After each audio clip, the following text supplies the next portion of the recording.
We're going to talk about the Orlando Magic now, and this is where I'm going to cheat a little bit, just a little bit, in terms of our draft order profile here, because Jalen Suggs is next, but Franz Wagner is 8. And I want to talk about them kind of together because it'll make an easier YouTube clip to clip, to be honest. I want to start with Franz because I think Franz has been the second best rookie in this class behind Evan Mobley. And I think you can honestly make the case that he has been better than Evan in a lot of respects.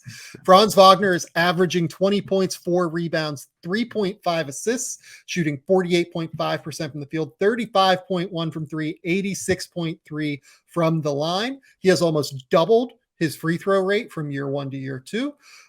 He has increased his 3-point volume from year 1 to year 2. He has a 59.1 true shooting percentage. His assist percentage has increased.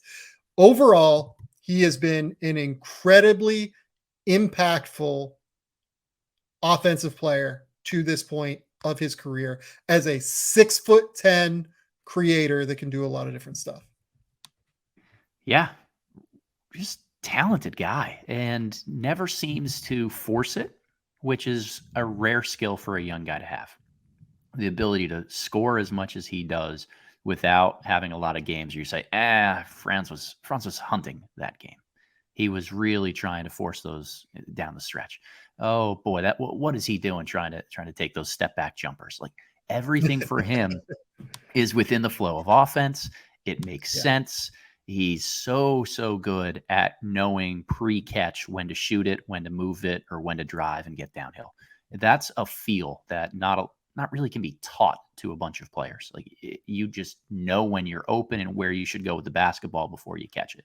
And because of that and his length and his good handle, particularly going to his right, he's so silky at putting pressure on the rim.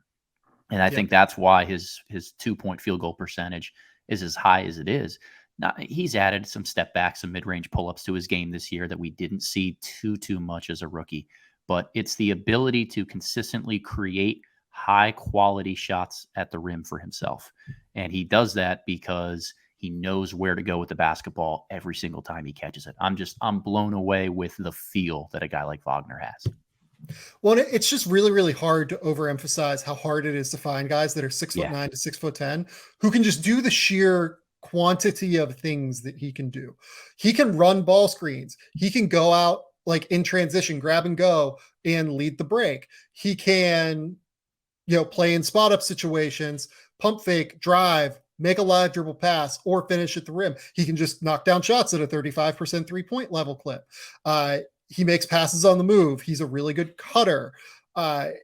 It's just that there's a lot there that is super valuable. And that versatility of skill set is something that I think goes underrated almost in this heliocentric time where so many players are, just so phenomenal taking a ball screen and dominating, right? Or being out in isolation, making plays and dominating. Having someone like Franz Wagner, I mean, God, this is a guy, it's been said enough, but like, can you imagine him with the Golden State Warriors? Can you imagine how good that would be? Yeah, I can imagine. God, just the way he processes the game, the way he thinks through it. He makes Orlando so much better as it is just by that versatility of thinking through things and knowing where to be, processing the game. He's so skilled. And he's, to me, like Paulo is the most important player there because Paulo is the guy that can be the number one option as a creator. But Franz is like unequivocally number 2. Sorry, Jalen Suggs, I still have a lot of stock in you, probably more than most do. But Franz's ability to play so many different roles on the ball, off the ball, it's so valuable to a team's operation that I am an enormous fan of what I've seen so far. He's been great, and he's the type of player because he's tall, he's skilled with the ball in his hands, he's got a good feel, and he can shoot it.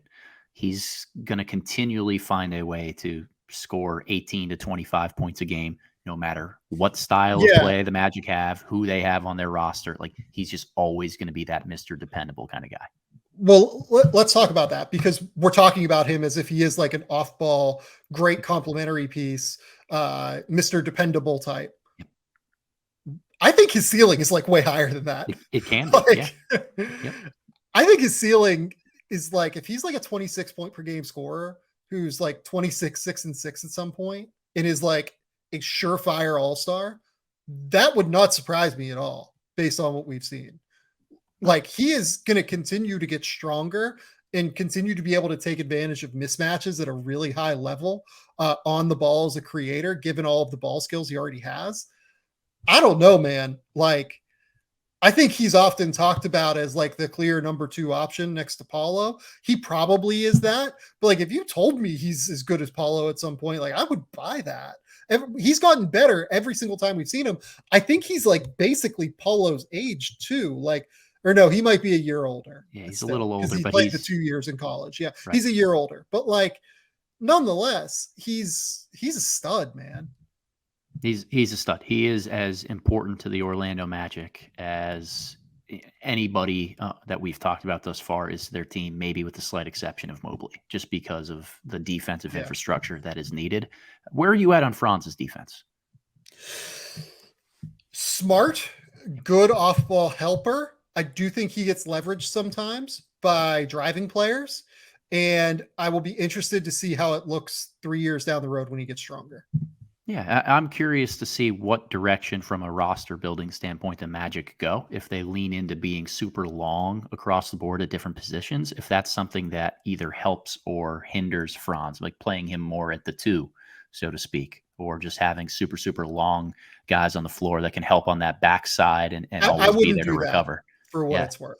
Yeah. I would look to be as versatile as possible. Like, maybe there are lineups where he can play the 2, but I like the idea even of like them being able to go at times Paulo at the 5, Franz at the 4, and then perimeter players out there.